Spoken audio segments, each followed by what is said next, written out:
अशोक महतो हों या अनंत सिंह हो, हम 20 साल से लगातार मोकामा में लड़ रहे हैं 2005 से।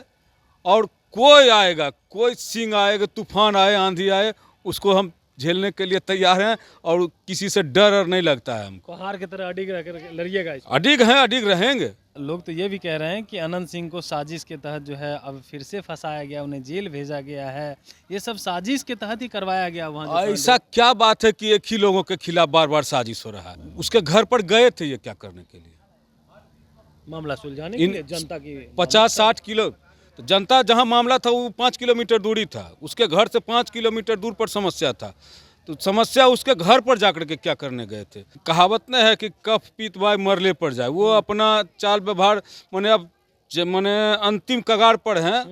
वो तो कहते हैं ना कि हम चूड़ी पहन के नहीं आए हैं, हमारा नाम अनंत सिंह है, हम यहाँ चुप रहने वाले नहीं हैं। राजद सुप्रीमो लालू प्रसाद यादव के शासनकाल को लेकर के महागठबंधन हो या राजद कहती है स्वर्णिम काल था और पिछड़ा अति पिछड़ा दलित का काल था। उस समय जो है पिछड़े लोगों को जगह मिलती थी कुर्सी पर बैठने के लिए अपर कास्ट के सामने। लेकिन अब देखिए उनके ही साले पोल खोल रहे हैं और कह रहे हैं उस समय सीएम हाउस से अपहरण की डील होती थी, फिरौती मांगी जाती थी। अब इस पर बातचीत करने के लिए हमारे साथ कद्दावर नेता हैं, बीजेपी के नेता हैं, खास करके ललन सिंह जी। क्या कहेंगे जो सुभाष यादव अब बात उठा रहे हैं उस समय की बात को अब वो पोल खोल रहे हैं? देखिए, सबसे पहले तो स्वर्णिम काल रहा होता अगर जो उनका शासन, तो ये एनडीए की सरकार नीतीश जी कभी मुख्यमंत्री नहीं बनते। और हम क्या कहेंगे जब उन्हीं के परिवार के सदस्य जो उनके शासनकाल में सबसे ज़्यादा लाभ उठाए, उनके परिवार के सदस्य राज्यसभा, विधान परिषद सब जगह पहुँचे, वही लोग आज पोल खोल रहे हैं, तो इस पर हमको कहने के लिए बच कहाँ रहा है कुछ। तो नीतीश का शासनकाल कौन सा जो है स्वर्णिम काल है? इस समय तो अफसरों का शासनकाल चल रहा है, ये भी बात अब कह रहे राजद वाले। राजद वाले तो कुछ भी बोल सकते हैं, वो विपक्ष में हैं, विपक्ष के लोग कुछ भी बोल सकते हैं, लेकिन जनता समझ रहा है कि उस समय में और आज के समय में क्या अंतर है। और आप भी समझ रहे हैं, आप भी समझ रहे हैं। लेकिन जो आज लोग पूरे बिहार में चैन अमन से घूम रहा है, ये उस समय ऐसा नहीं था। उस समय नहीं था तो, लेकिन अभी भी तो जो है सीएम हाउस में अपराधी घुसते हैं। अब आरोप तो लग रहे हैं ना, एग्जाम्पल भी दे रहे हैं, आपके ही क्षेत्र के हैं। हमारे ही क्षेत्र के अपराधी घुसते हैं। अब वो माने मुख्यमंत्री जी का मैटर है, मुख्यमंत्री हैं, उनसे मिलने के लिए कोई भी जा सकता है। जनता का दरबार है, जनता के दरबार में अब जाने के बाद ना पता चलता है कि माने कौन अपराधी है। ये तो कहीं भी देखिए आदमी भेद करके चला जाता है, जाने के बाद पता चलता है कि हाँ अगला आदमी, अगला आप उसको अपराधी कह रहे हैं, वो तो 4 बार का विधायक रह चुका है, आप उसको अपराधी कैसे? हम अपराधी नहीं कह रहे हैं, ये तो कोर्ट ने कहा है। और विपक्ष के लोग कहते हैं ना कि हमारे साथ थे तो अपराधी थे, उनके साथ गए संत हो गए, अब सीएम हाउस में बैठते हैं तो वो संत होकर। देखिए, माननीय मुख्यमंत्री ने उनको सुधरने के लिए बहुत चांस दिया, लेकिन वो अपने आदतों से मजबूर हैं। जो कहावत नहीं है कि कफ पीत बाय मरले पर जाए, वो अपना चाल व्यवहार माने अब माने अंतिम कगार पर हैं। और 60-70 के उम्र है, कितना 10-5 साल और जिएंगे, लेकिन फिर भी अपने चाल चलन को सुधारने के लिए तैयार नहीं है। तो ऐसे लोगों को क्या कहा जा सकता है? नहीं, वो तो कहते हैं ना कि हम चूड़ी पहन के नहीं आए हैं, हमारा नाम अनंत सिंह है, हम यहाँ चुप रहने वाले नहीं हैं। देखिए, जनता सब समझ रहा है, जनता ने मौका दिया, जनता ने 4-4 बार सेवा करने का मौका दिया, लेकिन वो अपने प्रवृत्ति, अपने चाल चलन से कभी बाज नहीं आए। और स्थिति परिस्थिति वैसा बनता गया कि वो बन गए। अब आगे फिर मोकामा की जनता देखेगी किसको क्या करना है, नहीं करना है। क्या लग रहा है कि लोग तो ये भी कह रहे हैं कि अनंत सिंह को साजिश के तहत जो है अब फिर से फंसाया गया, उन्हें जेल भेजा गया है, ये सब साजिश के तहत ही करवाया गया वहाँ। ऐसा क्या बात है कि एक ही लोगों के खिलाफ बार बार साजिश हो रहा है?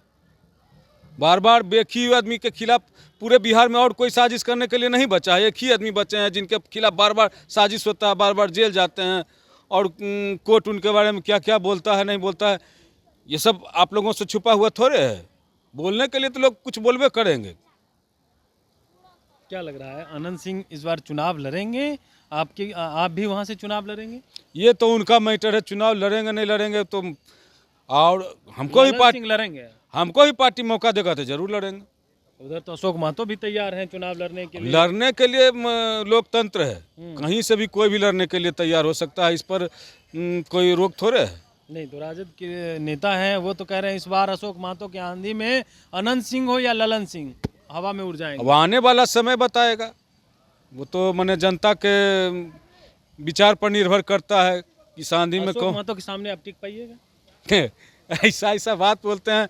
अशोक महतो हो या अनंत सिंह हो, अनंत सिंह से बड़ा ज़्यादातर नाम नहीं सुने हैं अशोक महतो का। और जो भी हो, हम 20 साल से लगातार मोकामा में लड़ रहे हैं 2005 से, और कोई आएगा, कोई सिंह आएगा, तूफान आए, आंधी आए, उसको हम झेलने के लिए तैयार हैं और किसी से डर नहीं लगता है हमको। पहाड़ की तरह अडिग रह कर लड़िएगा? अडिग हैं, अडिग रहेंगे, अडिग रहेंगे। रहेंगे। कल सोनू मोनू गैंग के घर पे प्रशासन गई, लेकिन उनकी बहन जो है प्रशासन को खदेड़ दी इश्तिहार चिपकाने के लिए, कुर्की जब्ती करने के लिए। तो देखिए वो कानूनी मामला है। वो बहन कह रही कि हमको मैंने दादाजी से द्वारा गिफ्ट में मिला हुआ ज़मीन है, हमारा मकान है, और ये सब जांच का विषय है, इस पर हम विशेष कुछ नहीं कर सकते हैं।